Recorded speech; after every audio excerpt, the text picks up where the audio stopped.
So next speaker is Dr. Manoj Goel, and I think sir needs no introduction. Sir is the director and head of pulmonology, critical care, and sleep medicine at FMRI. Rather than director and head, sir is a passionate teacher and academician.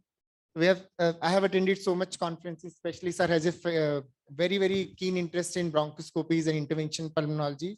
He has so many awards to his account, that is A.S. Pentel, T.R. Raghupati Award, Times Achiever Award. And sir has more than 40 publication, and he is organizing consistently Haryana Respicon, Haryana Pulmocon, and at one time I was also the student of sir when sir was organizing bronchoscopy in ICUs. So sir will be talking on post-COVID ILD, and probably it is again a very important and pertinent topic for the current scenario. I hand over the mic to sir. As Dr. Rahul said, Dr. Manoj Goel is really very passionate about he's a very passionate teacher. एक इनका book है, that is bronchoscopy in ICU. Sir is organizing a conference on bronchoscopy in ICU since last almost 10 years, more than 10 years, 12 years in the Fortis Gurgaon. Sir is presently in Fortis Gurgaon and very passionate about teaching. And as you all know, now we are dealing with the COVID patients, and sir will be taking the topic of post-COVID fibrosis. मेरा आप सबका साधुवाद और नमन. इतना अच्छा introduction. ने बोला है मैं हिंदी में बोलूंगा आज इनको बहुत अच्छा लगा है. हिंदी तो दिल में और हिंदुस्तान भी दिल में है, तो हिंदी तो अपनी है.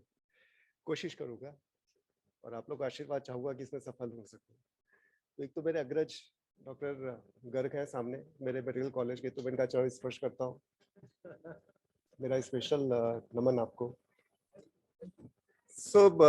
टॉपिक पे आते हैं. कोविड-19 की पैंडेमिक चल रही है, तबाही मची हुई है, और अगर एक्यूट प्रेजेंटेशन देखें तो बायलेटरल निमोनिया होता है, ARDS होता है, आईसीयू में एडमिट होते हैं, और मोर्टेलिटी तब तक लाखों में पहुंच चुकी है. इनमें से कुछ लोग जो बच जाते हैं वो फिर और परेशानियों में से जूझते हैं, जैसे कि हम लोग पोस्ट कोविड कॉम्प्लिकेशंस कहते हैं. और इनमें जो एक बहुत ही पर्टिनेंट बहुत कॉमन कॉम्प्लिकेशन है वो इंटरस्टिशियल लंग डिजीज, जो कि इससे हो जाती है, जैसे कि ILD कहते हैं, यानी कि जो लंग के पैरेन्काइमा के जो इंटरस्टिशियम है उसका इन्वॉल्वमेंट हो जाता है, उसमें सूजन हो जाती है या सिकुड़न हो जाती है, जिसे कि हम लोग इंटरस्टिशियल लंग डिजीज कहते हैं. और चूंकि ये कोविड से रिलेटेड है, पोस्ट कोविड सिंड्रोम में आता है, इसे पोस्ट कोविड ILD या PCILD शॉर्ट फॉर्म में कहते हैं.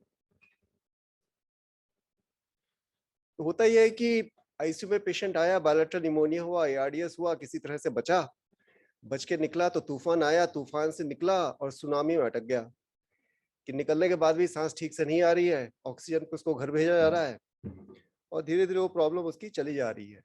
ये जो उसके बाद जब हम CT स्कैन करते हैं तो पता चला उसमें काफी ज्यादा इंटरस्टिशियम का इन्वॉल्वमेंट है. इंटरस्टिशियम लंग का एक तरह से फ्रेमवर्क है, जैसे कि इस बिल्डिंग का फ्रेमवर्क क्या है कि इसके अंदर ईंटें लगे हुए हैं, सरिया लगा हुआ है और बाकी बिल्डिंग नजर आ रही है, तो वो इंटरस्टिशियम फ्रेमवर्क है, उसमें सूजन सिकुड़न जाता है. CT स्कैन करते पता चला उसमें ILD हो गई. अब जहाँ ILD हुई तो सबको परेशानी हो गई, क्योंकि ILD एक बहुत ही बुरा टर्म है. ऐसा माना जाता है कि अगर ILD होगी तो समझ लो दुनिया खत्म हो गई, कम से कम लंग तो खत्म हो गया, ऐसा माना जाता है. देखते हैं क्या होता है. तो जब हम CT स्कैन करते हैं तो उसमें कुछ बातें हमें समझनी पड़ेंगी. CT स्कैन में ILD तो दिख रहा है, पर इसमें कुछ अनसर्टेनिटीज है, कुछ तथ्य हैं जो कि छुपे हुए हैं, जो कि हमें समझना पड़ेगा. पहली बात यह है कि जो clinical and functional significance CT findings है वो अभी क्लियर नहीं है. हमने देखा है कुछ पेशेंट्स होते हैं जिनकी सांस बहुत फूल रही है, तो CT स्कैन कराओ तो उसमें बहुत मामूली सी चेंजेस आते हैं. कुछ पेशेंट होते हैं जिनकी सांस बिल्कुल नहीं फूल होती, थोड़ा बहुत फूला, तो CT स्कैन में एक्सटेंसिव ओपेसिटीज नजर आ रही है. अभी एक 15 दिन पहले एक CME की थी, डॉक्टर राकेश चावला ने, उसमें डॉक्टर खिलानी चेयर कर रहे थे एक PCILD का सेशन. उसमें कहते हैं पता नहीं क्या होता है, मैं PFT कर रहा था, PFT के में सबका FVC बराबर आता है, सबका FE1 बराबर आता है, सबका नॉर्मल आता है, एक्सटेंसिव डिजीज होती है. ऐसा क्यों होता है? बिकॉज रीजन ये है कि फंक्शनल कोरिलेशन, फंक्शनली तो lungs are all right, functionally lungs are okay, but CT में दिखाई दे रहा है कि लोचा पड़ा हुआ है, गड़बड़ी हो रही है. दूसरी चीज है कि पैथोलॉजिकल कोरिलेशन CT फाइंडिंग्स नहीं होता. ऐसा तो है नहीं हमने वहां पे ILD देखा, हमने उसकी बायोप्सी, ऐसा तो होता नहीं है. तो वी रियली डोंट नो कि जो हम CT स्कैन में देख रहे हैं वो रियली फाइब्रोसिस है कि नहीं है. कहने को फाइब्रोसिस है, पर वो वाकई में है कि नहीं उसका तो पता है. हिस्टोपैथोलॉजी के वो होती नहीं है. तीसरी चीज है लॉन्ग टर्म आउटकम. इसका क्या है लॉन्ग टर्म आउटकम के बारे में अभी किसी को पता नहीं है, पर अभी 2 साल में हम लोग को काफी एक्सपीरियंस हो गया, और 2 साल में देख रहा है कि ज्यादातर मरीज भगवान की दया से ठीक होते चले जाते हैं. ज्यादातर मरीज भगवान की दया से ठीक हो जाते हैं. भगवान की दया इसमें बहुत जरूरी है. और तीसरी चीज है कि इसमें predictors of improvement versus progressive fibrosis वो कुछ होते नहीं है। कैसे प्रेडिक्ट करें कि किसको फायदा होगा, किसको आईएलडी होगी, किसकी आईएलडी बढ़ती चली जाएगी, ऐसा कोई प्रेडिक्शन है नहीं।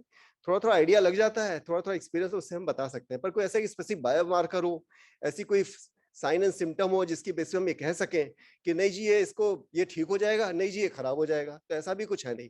इसलिए क्या होता है, इस पेशेंट को हम लोग को बहुत क्लोजली फॉलो करना पड़ेगा, एक टेम्पोरल फॉलोअप चाहिए केयरफुली, और वो ट्रेंड हमें देखना पड़ेगा, इस मरीज का ट्रेंड क्या हो रहा है। अगर ट्रेंड ठीक है, ठीक होता जा रहा है तो बहुत अच्छी बात है, खराब हो रहा है तो चिंता होती रहनी चाहिए और चीज को हमें सोचना चाहिए कि खराबी क्यों आ रही है। अब रिस्क फैक्टर्स क्या है? रिस्क फैक्टर्स, अगर कोविड के जो रिस्क फैक्टर्स हैं, ज्यादा जो लोगों सीवियर कोविड रिस्क फैक्टर वही इसके भी हैं, जैसे कि 60 साल की ऊपर एज हम भी होने वाले हैं, कोमॉर्बिड कंडीशन जैसे डायबिटीज, हाइपरटेंशन, कॉर्निया डिजीज और जो कोमॉर्बिड कंडीशन है, इम्यूनोसप्रेसिव होस्ट हैं, कैंसर के पेशेंट्स, जिन लोगों को डिस्चार्ज के समय ऑक्सीजन देने की जरूरत पड़ती है, और हमने काफी किया है, लोग कोई 2 लीटर ऑक्सीजन पे जा रहा है, कोई 4 लीटर ऑक्सीजन जा रहा है, अगर डिस्चार्ज में ऑक्सीजन देनी पड़ती है तो हमारे कान खड़े होने चाहिए कि ये पेशेंट लफड़े में पड़ सकता है।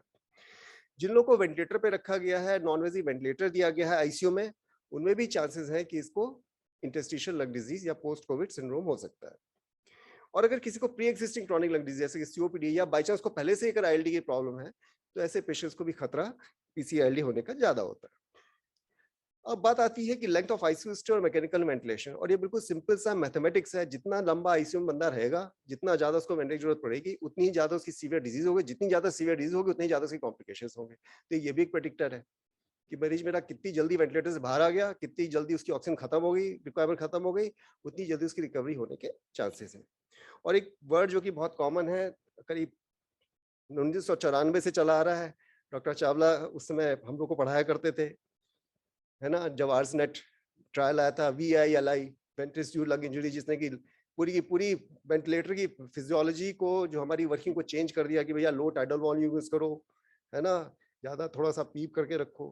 तो इन सब चीजों को इसलिए करते हैं ताकि लंग को, वेंटिलेटर जो है वो लंग को नुकसान ना पहुंचे। पर ये कोविड के पेशेंट का जो लंग इतना खराब आता है कि बड़ी मुश्किल से इनको ऑक्सीजन अंदर पहुंचा पाते हैं, तो जाहिर है कि इनमें कुछ ना कुछ VLI होने की संभावना बहुत ज्यादा होती है। तो जितना सीवियर डिजीज होगा उतना ज्यादा हमारा खतरनाक वेंटिलेटरी सपोर्ट होगा, और जितना खतरनाक वेंटिलेटरी सपोर्ट होगा उतना ज्यादा चांसेस होंगे कि लंग में इंजरी बनेगी और वो ज्यादा समय तक चलेगी। और ये स्मोकिंग तो बहुत ही खतरनाक चीज है, भगवान ना करे किसी को इसकी लत लगे। अल्कोहल उससे भी ज्यादा खराब चीज है। अगर इन दोनों का कॉम्बिनेशन, और ये साइंटिफिक नोन फैक्ट है कि जो लोग स्मोकर्स हैं, जिनको अल्कोहलिक्स है, उनको आईएलडी ज्यादा वैसे ही होती है, क्योंकि इनमें लिखा हुआ है इस साइड के ऊपर ऑक्सीडेटिव स्ट्रेस होता है, ये इन्फ्लेमेशन पैदा कर सकते हैं, और एक बहुत ही खराब सा केमिकल है जो कि फाइब्रोसिस को इनिशिएट करता है, मीडिएटर है, inflammatory mediator, this is TGF beta. इनको ये दोनों, अल्कोहल और स्मोकिंग, ये दोनों इनिशिएट, महम उतनी ही खराब है, उतनी ही खराब है, बिल्कुल बिल्कुल इतनी खराब है। तो इसलिए जिन लोगों ने अल्कोहल लिया है, स्मोकर लिया, उसको अगर कोविड हुआ है, निमोनिया हुआ है, तो समझ लो उसका बैंड बच सकता है। अब नेचुरल हिस्ट्री क्या होती है? तो पिवटल क्वेश्चन है कि आईएलडी हो गया, ARDS हो गया, निमोनिया हो गया, वेंटिलेटर से बाहर आ गए, अब घर पहुंच रहे हैं, अब इनका होगा क्या पेशेंट्स का, नेचुरल हिस्ट्री क्या होगी? तो उसमें होगा भी, हो सकता है कि जो CT स्कैन में आईएलडी दिख रही है, या तो परसिस्ट करेगी, या हो सकता है वो ग्रेजुअली इंप्रूव कर जाए, या हो सकता है कुछ लोगों में वर्सन हो जाए। ये एक पिवटल क्वेश्चन है जो कि बहुत इंपॉर्टेंट क्वेश्चन है at the time of discharge, कि इस पेशेंट का अल्टीमेटली होगा क्या, how is this patient going to behave. अब इसमें क्या है कि ये इसलिए इंपॉर्टेंट है कि ताकि हम बता सके पेशेंट की प्रोग्नोसिस क्या है और उसका हम ट्रीटमेंट कैसे कर सकते हैं। तो ये स्लाइड में जैसे कि दिखाया जा रहा है कि जो ग्रीन सिग्नल है, तो ज्यादातर मरीज के साथ फॉर्चुनेटली होता है कि वो इंप्रूव करते हैं, majority of them would improve, majority of them would improve. कुछ पेशेंट्स होते हैं जो कि सिम्प्टोमेटिकली वैसे ही रहते हैं, CT पैन की वैसे ही बनी रहती हैं, और वो वहीं के वहीं टिके रहते हैं, उनका कुछ ना ऊपर है ना नीचे हो रहा है। बहुत कम पेशेंट ऐसे होते हैं जिनकी बीमारी डिस्चार्ज होने के बाद बढ़ती चली जाती है। I am talking of ILD, I am not talking of कि उसको कार्डियक इवेंट हो गया या पल्मोनरी एम्बोलिज्म हो गया या pneumothorax, I am not talking about that. But जो उसकी ILD हुई है, उनमें बहुत कुछ ऐसे पेशेंट ही होते हैं, मिनिस्क्यूल नंबर ऑफ पेशेंट्स होते हैं जिनमें कि वो बढ़ती चली जाती है। तो मैं आपको एग्जांपल दिखाऊंगा उसका। अब जैसे कि हम बात कर रहे थे कि क्या प्रेडिक्टर्स हैं जिनकी बेसिस पे कहा जा सकता है कि इसको ये पोस्ट कोविड ILD हो सकती है। तो पहली बात ये है कि CT scan eight the time of discharge becomes very important. अगर उस समय हमें दिख रहा है कि उसको इंटरस्टिशियल थिकनिंग है, उसके जो सरफेसेस हैं जैसे कि प्यूरा की सरफेस है, जो मेडिस्टेनम की जो आउटलाइन है वहां पे रेगेडनेस हो रही है, यानी वहां पे थोड़े थोड़े से एलिमेंट आ रहे हैं रेटिकुलेशंस के, coarse reticulation pattern all over lungs अगर दिखाई दे रहा है, इंटरसेप्टल थिकनिंग हो रही है, इंटरस्टिशियल थिकनिंग हो रही है, पेरेन्काइमल बैंड्स नजर आ रहे हैं, एटलेक्टेटिक बैंड्स नजर आ रहे हैं, तो अगर ऐसा है तो पॉसिबिलिटी है इसको कि आगे जाके आईएलडी हो सकती है। पर अगर किसी को बहुत बड़ा बायलैटरल एनलार्ज निमोनिया भी है, बायलैटरल निमोनिया भी है दोनों तरफ, उनको भी हो सकती है, ऐसा नहीं कि उनको आईएलडी नहीं हो सकती। और दूसरी बात ये कि जिनको ये फीचर है कोई जरूरी नहीं को आईएलडी हो जाए, ये भी बात है, तो हर तरह से हमें समझना है। तो इसका मतलब क्या है? इसका मतलब ये है कि फाइंडिंग चाहे जो भी हो, पेशेंट को बहुत क्लोजली फॉलो करना है, देखना है कि उसके साथ हो क्या रहा है, राइट।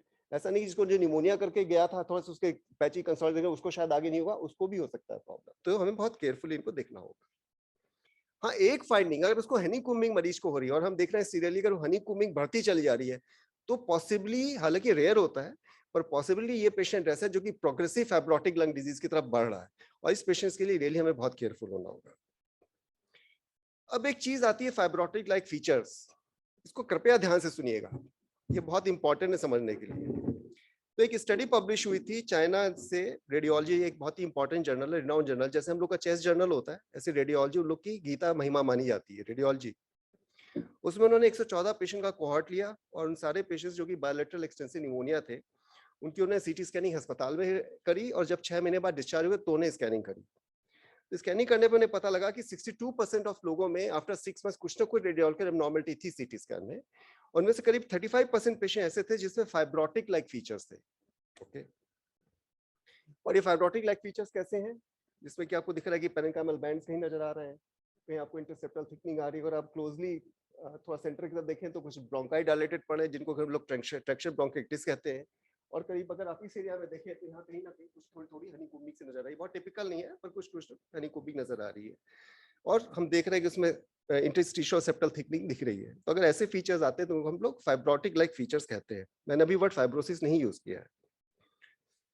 तो इस ऑथर्स ने इस जर्नल में, इसने अपने आर्टिकल में इस वर्ड को यूज किया फाइब्रोटिक लाइक फीचर्स, उसने फाइब्रोसिस नहीं यूज किया। उसने कहा कि मैंने इसकी पैथोलॉजी नहीं की, इसलिए आई एम नॉट श्योर कि फाइब्रोसिस है कि नहीं है, सीटी पे मैं फाइब्रोसिस नहीं कह सकता, तो उसने वर्ड यूज किया फाइब्रोटिक लाइक ओपेस्टिस। और उसी जर्नल में एक एडिटोरियल पब्लिश हुआ जिसमें जिसके की ऑथर थे एडिटोरियल के वेल्स, तो वेल्स साहब ने उस चीज को अप्रिशिएट किया और बोले कि हाँ आप बिल्कुल ठीक कह रहे हैं, the better term to use is fibrotic like features rather using the word fibrosis, because जहां फाइब्रोसिस नाम आया वहां सारा खेल खत्म हो गया कि भाई फाइब्रोसिस हुई तो समझ लो कि अब कुछ होने वाला नहीं है, but fibrotic like features is the correct terminology to be used on CT scans. Okay, अब बहुत बड़ा क्वेश्चन जो सबके दिमाग में घूम रहा है, क्या फाइब्रोसिस हमेशा रिवर्सिबल होती है? अगर फाइब्रोसिस आ गया तो एक बात समझ में आती है कि बस अब ये खत्म हो गया, अब इसका कोई ट्रीटमेंट नहीं, ऐसी रहेगी। पर मैं आप लोग को सज्जनों और बहनों पूछना चाहता हूँ कि आप लोग को बचपन में बहुत चोट लगी होगी, कहीं यहाँ चोट का निशान होगा, कहीं यहाँ चोट, आज वो सारे निशान नजर नहीं आ रहे हैं, आज वो सारे निशान नहीं आ रहे हैं। तो अगर ये कहना कि जी फाइब्रोसिस हो गई तो बाकी उसकी रिमॉडलिंग होती नहीं है, लंग्स उसको या बॉडी उसको ठीक करती है, ऐसा है नहीं। फाइब्रोसिस हर एरिया में भी रिवर्सिबल हो सकती है, चाहे वो लंग हो, चाहे वो लिवर हो, चाहे किडनी हो, सब में फाइब्रोटिक डिजीज होती हैं, but they tend to recover, they tend to improve, right. तो अगर ये कहना कि फाइब्रोसिस इज टोटली रिवर्सिबल, वो शायद थोड़ा सा क्वेश्चनेबल है, अगर हो भी गई है तो। जैसे कि स्टडी पब्लिश हुई तो पोर्स, मैं लंग्स की बात करता हूँ, काफी स्टडीज है। एक ये 2016 में स्टडी पब्लिश हुई थी पोस्ट सार्स पेशेंट्स के अंदर, और उन्होंने देखा कि जो फाइंडिंग इनिशियली डिनोट कर रही थी सीटी स्कैन फाइब्रोसिस की इनिशियल सीटी स्कैन, वो over a period time regress कर गई। एक और स्टडी पब्लिश हुई रेडियोलॉजी में 2005, that is around 20 years ago. Again इसमें उन्होंने देखा कि जो पेरेन्काइमल बैंड्स थे, ट्रैक्शन ब्रोंकाइटिस थी, हनीकूमिंग had regressed in significant number of patients 4 to 6 months time, यानी all those factors जिनको हम हनीकूमिंग भी कहते हैं कि बिल्कुल शायद रिवर्स नहीं करती होगी, मैं सीटी की बात कर रहा हूँ। हाँ, लंग बायोप्सी में आ गया तो बात अलग है, पर मैं सीटी में जो कहता है ना कि हनीकूमिंग हो गई, तो मैं उसकी बात कर रहा हूँ, राइट, रिकवर हो रही है। ऐसी एक लॉन्ग टर्म लॉन्ग स्टडी हुई थी मेडिकोस के अंदर, हेल्थ केयर वर्कर्स के अंदर, मर्स इन्फेक्शन के बाद। मर्स इसका अग्रज भाई था जिसको आज हम लोग झेल रहे हैं, और उनमें पाया कि केवल 5% लोगों में over 15 years fibrotic like features रहते हैं, जिनमें एक्सटेंसिव फाइब्रोसिस इनिशियली पाई गई थी, उनमें सब में रिकवर कर, बाद में जब सीटी स्कैन किया तो केवल 5% लोगों के अंदर फाइब्रोसिस का एविडेंस मिला। एनिमल स्टडीज भी सपोर्ट करती हैं कि लंग्स के अंदर इतनी कैपेबिलिटी होती है कि वो फाइब्रोटिक बर्डन्स को over a period time complete physiological recovery में ला सकते हैं, प्रोवाइडेड अगर फाइब्रोजेनिक इंसल्ट खत्म हो गई, यानी अगर हम इनका इन्फ्लेमेशन को टेक केयर कर ले, कोविड तो गया, खत्म हो गया, उसने लंग के अंदर इन्फ्लेमेशन छोड़ दिया, अगर इन्फ्लेमेशन कम होता जा रहा है और कोविड को हम प्रॉपर्ली इफेक्टिवली ट्रीट कर लेते हैं तो पॉसिबिलिटी ये है कि धीरे धीरे अगर वो इंसल्टिंग फीचर खत्म हो जाता है, धीरे धीरे body would try to recover physiological status. इसीलिए खिलरानी साहब का FE1 FVC नॉर्मल आता है, भले सीटी स्कैन बहुत ज्यादा खराब है। और ये इस जर्नल में लिखा है, this resolution occurs through a dynamic process with the immune system body का अपना हमेशा बेचारा काम करता है ठीक करने के लिए, that involves degradation, removal extra cellular matrix and elimination of activated myofibroblast. इन दोनों को वो रिमूव करता रहता है over a period of time. अब एक चीज जो कि बहुत आशीष भाई देखी होगी आपने कि कोविड का पेशेंट आया, हमने शुरू का सीटी स्कैन कराया, अच्छा था, 2 महीने बाद या 1 महीने बाद सीटी स्कैन कराया तो खराब हो गया, पर पेशेंट ठीक हो गया। पेशेंट तो बढ़िया चल रहा है, उसका ऑक्सीजन रिक्वायरमेंट नहीं है, चल फिर पा रहा है, जी मैं तो ठीक हूँ, पता चला सीटी स्कैन किया तो बढ़ गया। ऐसा भी होता है। और इसको समझाने के लिए मैं आपको एक साइन समझाता हूँ, इसका नाम है मेल्टिंग शुगर साइन। इसको टिंटेड साइन भी कहते हैं। राहुल भाई सुनिएगा, इसका शायरी है थोड़ी सी।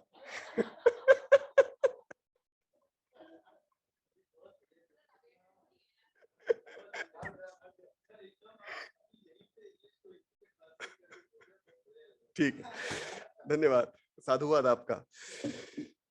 तो इसमें क्या होता है कि पेशेंट का इमेजिंग अपीयरेंस जो है वो तो बढ़ रहा है, okay, in the form of extension में जो ग्राउंड ग्लासिंग थी, जो ग्रेइस्ट एरिया था, जो सूजन वाला पार्ट था वो थोड़ा बढ़ा है, जो उसका कंसोलिडेशन पार्ट है वो बढ़ रहा है, right, but there is a decrease in the attenuation. अब मैं आपको, इसका रीजन क्या होता है? रीजन ये होता है कि जब इतना ज्यादा वहां पे इन्फ्लेमेशन होता है कि कई सारे में एल्वेओलाई जो टर्मिनल एरियाज वो कोलैप्स हो जाते हैं, राइट।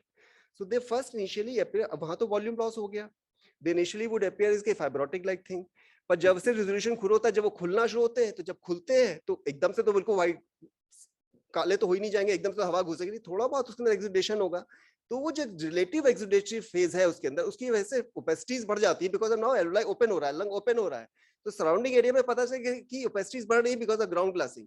तो साइन ऑफ डिटेरियोरेशन नहीं है, वो एक्चुअली साइन ऑफ हीलिंग है, और इसी वजह से पेशेंट ठीक हो रहा होता है। अगेन खिलरानी साहब का FE1 FVC ठीक होता जा रहा है, जबकि पेशेंट का CT खराब होता जा रहा है, ठीक। हाँ, तो मैं आपको पेशेंट दिखाता हूँ, ये मेरे पास 12 नवंबर 2020 में आया था, बायोलेटरल पैची एक्सटेंसिव निमोनिया था, और बहुत मुश्किल से सर इसका ऑक्सीजन मेंटेन कर पाए थे, हर समय रखता था इसको वेंटिलेट करना पड़ेगा, बस किसी तरह से रुक रहा था। वो HFNC दे रहे थे, NIV दे रहे थे, ठीक हुआ वो। करीब 20 दिन बाद हमने CT स्कैन किया, तो अगर आप देखें मेरे ख्याल से इस CT स्कैन और CT में देखें, तो आप देखें कि जो अपर जोन है वो ओपेसिटी से बढ़ गई है, हालांकि जो ओपेसिटी का एटेन्युएशन कम हो गया है। At this time the patient started walking 100 yards, right, and he practically required did not oxygen, practically was off oxygen, he was feeling very well. मैंने उसको बोला, मैंने कहा, मैंने उसको डिस्चार्ज किया इस पे, मैंने कहा मैं तेरे को थोड़ा सा स्टेरॉइड दे देता हूँ भाई। बोले सर मैं नहीं लूंगा, राइट। मैंने कहा चल ठीक है, मुझे भी लगा चलो ऑक्सीजन ठीक चल रहा है, चल फिर 100 यार्ड तो चल गया ना, जाने दो, घर भेज दिया। सर जी ना तो मैंने इसको एंटीफाइब्रोटिक दिया, देखो अब यहाँ पे लग रहा है जैसे कि फाइब्रोसिस आ गई है, यहाँ पे ये भी लग रहा है कि बीमारी बढ़ गई है।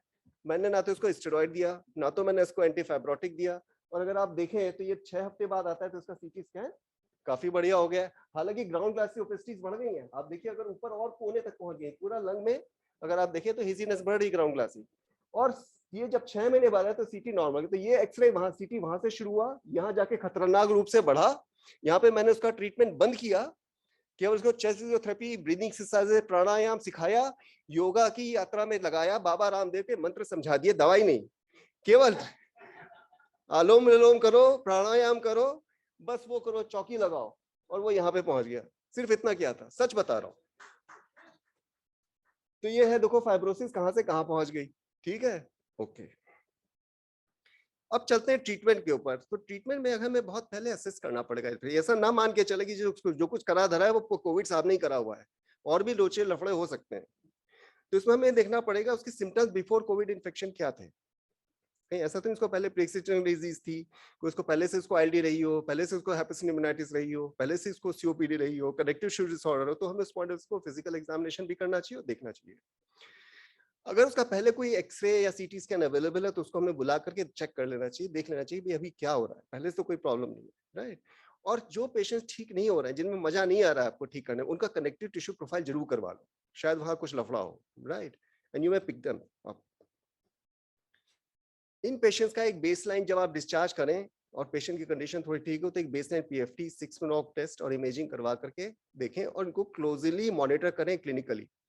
राइट। ये टेस्ट कितने समय पे रिव्यू करने, कितने देखने, ये केस टू केस बेस पे आपको डिसाइड करना पड़ेगा। रैंडम नहीं हो कि हर हफ्ते बुला के उसको टेस्ट करवा ले, हर हफ्ते बुला के उसके डी डैमर कराता, हर हफ्ते बुला के सीआर पे, उससे कोई फायदा नहीं। It's only when your patient is not doing well, is not doing satisfactory, then you do it, and routinely maybe you can do it maybe at 6 weekly or 2 monthly or 1 monthly depending upon that. ठीक है। Steroids का कुछ role हो सकता है, specially at the time of discharge, अगर patient के organizing pneumonia है, एक्सटेंसिव ग्राउंड ग्लासिंग है। I am talking about the time of discharge, ground glassing है, एक्सटेंसिव बायलैटरल निमोनिया है, ऑर्गेनाइजिंग निमोनिया की पिक्चर्स उसके नजर आ रही है और ऑक्सीजन रिक्वायरमेंट है, हाइपोक्सिक है, तो उसको आप स्टेरॉइड देते हैं, बस बहुत हैवी डोजेज स्टेरॉइड आ दें, 20 मिलीग्राम, 30 मिनट, 40 मिलीग्राम देकर उसको भेज दीजिए, और जितना जल्दी हो सके उसको टेपर ऑफ कर दिया, पर फिजियोथेरेपी उसको इंस्टीट्यूट कर दीजिए, right. At this point in time please do not give any antifibrotic, there is no need, just see how this patient is doing. Okay, अब ये बर्निंग टॉपिक है, सारा खेल यहाँ पे है। जो मैंने इतना सारा भाषण दिया ना फाइब्रोसिस के बारे में, मैंने इसी के दिया क्योंकि मैं इसको पसंद नहीं करता इस एंटीफाइब्रोटिक ट्रीटमेंट को, तो शायद मेरा बायस हो सकता है, मैं बिल्कुल गलत हूँ। किसी को नहीं पता कोविड में कौन सही है कौन गलत है, हमें नहीं पता, मुझको, हमको कुछ नहीं पता, ठीक है। तो role of antifibrotic drugs in prevention and treatment of post covid fibrosis unclear represent, ये हमें पता है, अभी अनक्लियर है, इनका रोल है या नहीं ये अनक्लियर, इतना पता है। ओके, अब रैशनल क्या, क्यों देना चाहते हैं एंटीफाइब्रोटिक, क्या फायदा हो सकता है। तो ये देखा गया कि कोविड और आईपीएफ के जो रिस्क फैक्टर्स है, जैसे एज हो गया, स्मोकर्स हो गए, मेल पॉपुलेशन हो गई, वो कॉमन है, तो शायद उनका इन्फ्लेमेटरी केस के बराबर हो। दूसरा ये देखा है कि एंटीफाइब्रोटिक्स इवन एक्यूट एक्सेलरेटेड आईएलडी में भी यूजफुल होते हैं, शायद उसमें लाइफ सेविंग हो जाते हैं। तीसरा ये है कि जिन लोग की ऑटोप्सी की गई है, जो पेशेंट्स गए रिसर्च पॉइंट गया, जिन लोग का लंग ट्रांसप्लांट हो, जो एक्सप्लांटेड लंग, उनको जब बायोप्सी की गई तो उसमें देखा गया कि उसमें भी हनीकॉम्बिंग, फाइब्रोब्लास्ट और ये सारे फीचर्स चल रहे थे। एक और बहुत इंपॉर्टेंट केस जाता है कि सबके इन्फ्लेमेटरी मार्कर्स दोनों के सेम है, सब में एल6, तो भैया मैं कहता हूं इन्फ्लेमेटरी मार्कर तो सारी बीमारियों के सेम है, चाहे वो हार्ट अटैक हो, चाहे वो ब्रोंकियल अस्थमा हो, चाहे सीओपीडी हो, चाहे एलडी हो, चाहे कोविड न्यूमोनिया, सबके इन्फ्लेमेटरी मार्कर वही IL6 है, यही है। तो अगर इन्फ्लेमेटरी मार्कर सेम है तो सबका ट्रीटमेंट एंटीफाइब्रोटिक हो जाए, तो ऐसा तो नहीं हो सकता। तो वी हैव टू सी कि क्या है सिचुएशन। बट एनीवेज ये रैशनल दिए गए इसके पोटेंशियल यूजफुलनेस के लिए। ओके, अब इसमें हमारे पास दो एंटीफाइब्रोटिक हैं, एक तो हमारा निटाइडिनिब है और दूसरा है परफेनिडोन।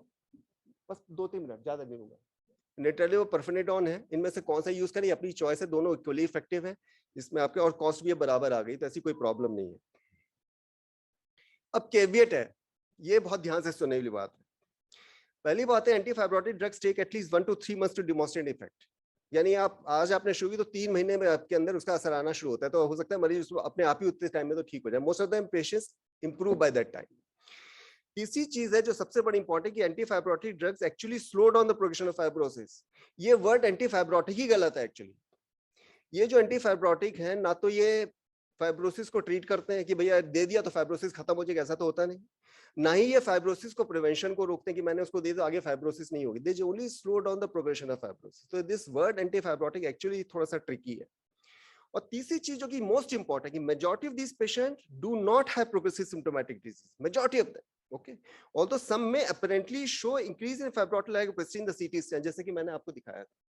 तो सीटी स्कैन की worsening does not mean the patient is worsening. Clinically patient क्या कर रहा है, उसका ऑक्सीजन रिक्वायरमेंट कितना है, उसका एफर्ट टॉलरेंस कितना है, उसका पीएफटीज कैसा है, ये सारी चीजें ज्यादा इंपॉर्टेंट है। अब जैसे कि ये पेशेंट है, इसमें आप अवॉइड करिए, avoid antifibrotic in those who are spontaneously improving और whose fibrosis static over time। तो ये पेशेंट करीब 64 ईयर का था, मॉडरेट सिम्टम्स से 4 महीने बाद कराया, तो आप देख रहे हैं कुछ reticulation of fibrosis, fibrotic like features आ रहे हैं, राइट। ये पेशेंट का जब ही वाज डूइंग वेल, ठीक ठाक था, जब उसका 12 वीक के बाद किया तो all those reticulation disappeared without any antifibrotic anything, just physiotherapy and supportive treatment. एक ये पेशेंट था जो कि आई थी मेरे पास, she was around 79 year old lady who had very mild covid. तो ये प्रोग्रेसिव ब्रेथलेस करते 6 हफ्ते पे कराया, तो इसके ये हनीकॉम्ब थोड़ा सा ये आईएलडी लाइक पिक्चर आने लगा। तो इसको अभी हमने एज यूजुअल, चूंकि मेरे दिमाग में थोड़ा सा बायस है, नहीं देना, will just observe see what happens. Then patient बूढ़ी थी, नहीं आई, चलती रही। 6 महीने बाद जब आई, लिमिटेशन एफर्ट टॉलरेंस उसका वैसे ही था। 6 महीने बाद जब दोबारा जी सांस बहुत फूला, तो देखा कि सारा बढ़ गया। During this period of time the patient did not have any treatment actually, and she started very mild. तो अगर ऐसा कोई केस है, इसको मैंने एक्सटेंसिव इन्वेस्टिगेट किया कि भाई कोई कनेक्टिव डिसऑर्डर तो नहीं है, पहले से तो नहीं है, सारा समझा, हिस्ट्री लिया, घर वालों से समझा, फैमिली हिस्ट्री ऑफ आईएलडी भी आपको रूल आउट करनी चाहिए। इस पेशेंट को फिर मैंने एंटीफाइब्रोटिक शुरू किया because this lady progressed with very mild Covid, treated at home, coming with progressive breathlessness. Then in this patient, so कोई एक आपको फिनोटाइप चूज है, ऐसा नहीं कि एट रैंडम जो आया कि फाइब्रोसिस में चला जाएगा, जिंदगी खराब हो जाएगी, लंग बर्बाद हो जाएंगे, कुछ करने लग रहा है, ऐसा सोच के आप एंटीफाइब्रोटिक मत दीजिए। आप वो फिनोटाइप ढूंढिए, लाइफ थ्रेटनिंग कंडीशन नहीं है, यू कैन वेट, आप महीना 6 हफ्ता वेट कर सकते हैं बिफोर स्टार्टिंग एंटीफाइब्रोटिक। अगर आपको एक फिनोटाइप मिलता है जिसमें प्रोग्रेसिव फाइब्रोटिक डिजीज जैसे कि यहाँ पर है, तो आप एंटीफाइब्रोटिक दीजिए, उसमें कोई प्रॉब्लम नहीं है, ठीक है। डोमेस्टिक ऑक्सीजन का रोल हो सकता है, पर मेरी एडवाइस ये है कि इन पेशेंट में आप 88-92% ऑक्सीजन रहने दीजिए अगर उनको कोई कार्डियक डिजीज नहीं है। ज्यादा ऑक्सीजन देने से भी लंग में फाइब्रोसिस होती है। Pulmonary rehabilitation is the key. Yoga करना है, बाबा रामदेव का अनुलोम विलोम करना है, इसमें कोई डाउट नहीं है। वैक्सीनेशन को करवा दीजिए ताकि ये निमोनिया और जो कॉमन फ्लू वगैरह होता है उससे वो बचे रहे। लोग का इम्यून रिस्पॉन्स काफी कम हो चुका होता है। लंग ट्रांसप्लांट एक्यूट केसेस में भी बहुत सोच समझ के किया जाता है, स्पेशली अगर एंड स्टेज लंग डिजीज है जिसमें कि बिल्कुल जलने, मरीज के लिए कुछ बचता नहीं है, रेकरेंट न्यूमोथोरैक्स हो रहा है, कंसोलिडेशन पड़ा है, डिस्ट्रॉयड लंग है, तो एक्यूट स्टेज में वो those were in ECMO, it's okay. But those were developing fibrotic like features, in patients में जो एक्सेप्शनल केसेस हैं उनमें, या मेरा कहना है पोस्ट कोविड ILD में लंग ट्रांसप्लांट बहुत ही एक्सेप्शनल केसेस में करना पड़ेगा। अगर प्रोग्रेसिव डिजीज है जैसे कि ये मैंने दिखाया आपको, और डिजीज अगर स्टैटिक और पेशेंट की हालत ठीक नहीं है, 6-7 लीटर ऑक्सीजन के ऊपर चल रहा है, कुछ करने काम धरने लायक नहीं है, तो उसको आप करवा लिया। पर अगर 1-2 लीटर ऑक्सीजन की जरूरत पड़ रही है तो कोई उसका लंग ट्रांसप्लांट कराने की जरूरत नहीं है। तो कंक्लूजन में, more than 50% of previously hospitalised survivor of कोविड-19 would develop some kind of, अगर सीवियर इन्फेक्शन है, कुछ ना कुछ उसको लंग में एब्नॉर्मलिटीज आएंगी, right. Precise description is important. I think better to use word like fibrotic-like disease rather than using straight away fibrosis on the CT scan. Okay. तीसरी चीज है इनका long term of course effect क्या है, ये अभी हमें देखना है, पर most of this patient are recovering. Pre existing lung disease के बारे में जरूर देखना चाहिए, और इनका टेम्पोरल फॉलोअप बहुत इंपॉर्टेंट। पेशेंट को फॉलोअप के बाहर नहीं छोड़ सकते, इनको चाहे आप टेलीफोनिकली फॉलोअप करें या हॉस्पिटल में बुला के फॉलोअप करें, OPD में बुला करें, करते रहे। Consider trial of corticosteroids initially, जिनमें ऑर्गेनाइजिंग निमोनिया है, ग्राउंड ग्लासिंग है, हाइपॉक्सिंग है, ऑक्सीजन रिक्वायरमेंट है।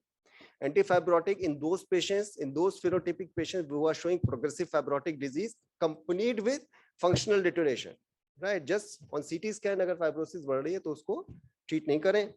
Pulmonary rehabilitation is the key. Transplantation is reserved for very few selected patients जिनमें severe disability है और failing to improve with time. With medical therapy, rehabilitation of progressive disease. Take home messages, please do not panic. Post Covid ILD आया तो ये सोच के मत चलें कि बस इसका सब कुछ खत्म होने वाला है, ये ठीक नहीं होगा, लंग खराब हो जाएंगे, आगे आने वाले समय ऐसा ना करें। Avoid injudicious use of corticosteroid and specially the antifibrotics. धन्यवाद। Thank you sir, it was a wonderful talk. And specially एक इम्पॉर्टेंट चीज, जैसे कि आपने कहा कि इनिशियली एंटीफाइब्रोटिक नहीं देना, दिस इज वेरी इंपॉर्टेंट, क्योंकि कुछ स्टडीज भी हुई है जो कि बोलते हैं 3 महीने तक आप वेट कर सकते हैं unless until patient is very serious or something, you are looking at that. ये बहुत इंपॉर्टेंट चीज है। बट ऐसा देखा है कि बहुत स्टार्ट कर ही देते हैं एंटीबायोटिक, जैसे आपने, it was really good, don't get panic. अगर डॉक्टर ही पैनिक हो जाए तो फिर पेशेंट के लिए मुश्किल हो जाता है। सर एक चीज ये बहुत इंपॉर्टेंट, मैं इसका एक रीजन और बताऊं, why I don't want to give antifibrotic. Antifibrotic के जो सबसे कॉमन साइड है वो GI साइड इफेक्ट है, या तो भूख नहीं लगेगी, पेट फूलेगा, या डायरिया होगा, और ये पेशेंट न्यूट्रिशन डेफिशिएंट है। इनका सबसे ज्यादा इंपॉर्टेंट है न्यूट्रिशन। अगर न्यूट्रिशन और रिहैबिलिटेशन का प्रॉपर नहीं होगा तो और ज्यादा प्रॉब्लम होगी। तो I think we are causing more harm by giving these antibiotics, by creating those kind of side effects. Toxicity भी। I think it is important. The only thing कि जब कोविड वेव आया सर, और ये सब desperate major थे कि एंटीफाइब्रोटिक चालू कर दिए, हाई डोज स्टेरॉइड चालू कर दिए, we are just doing undoing of these things now. We have realized over a period of time कि लोग अपने आप इंप्रूव हो रहे हैं, लेकिन जिन लोगों को एंटीफाइब्रोटिक उस डेस्परेट मेजर में हमने चालू कर दिए जब हमें भी नहीं पता था कि क्या करना है, probably we are just undoing that thing now. We are very very wiser over a period of time कि एंटीफाइब्रोटिक बहुत ज्यादा बेनिफिट इनको नहीं दे रहे। Thank you, Dr. Ashi. Thank you, sir. Thank you for the wonderful talk. Any other questions, please? Sir जब तक वो लग रहा है तब तक आप आ जाइए सर। सर आगे का फ्यूचर बता दीजिए सर। आगे का क्या फ्यूचर है सर? फ्यूचर तो सर बताएंगे, हमारे पितामह पर जहां तक मैं 2-3 चीजें नहीं देख रहा हूँ सर, अभी जो मेरे पास 2-3 पेशेंट आए हैं उनका ऑक्सीजन 5 लीटर 6 लीटर है, सीटी बिल्कुल नॉर्मल है, सीटीपीए बिल्कुल नॉर्मल है। I am really worried what is happening, where is the problem with these patients? The 3 patients presently in my hospital, right? They're elderly, they've got comorbid conditions, COPD भी है, कोई bronchospasm कुछ नहीं है, they are absolutely comfortable. उनका oxygen requirement जहां हटाओ वो गिर के 82 पे 80 पे आ रहा है। What is happening in this new wave? I don't know what is happening. Maybe microthrombi हो रहा है, diffusion defect कुछ ऐसा हो रहा है, या कुछ shunt defect डेवलप हो रहा है, या क्या कहते हैं VQ mismatch हो रहा है उन लोग का। Something is happening. This is a new trend which I am Depending seeing. on oxygen and steroids, sir, or anything else? Sir Omicron हमारे हरियाणा में कराना ना। रख लो यहाँ पे, बंद हो तो लगा देंगे। क्या है? अच्छा।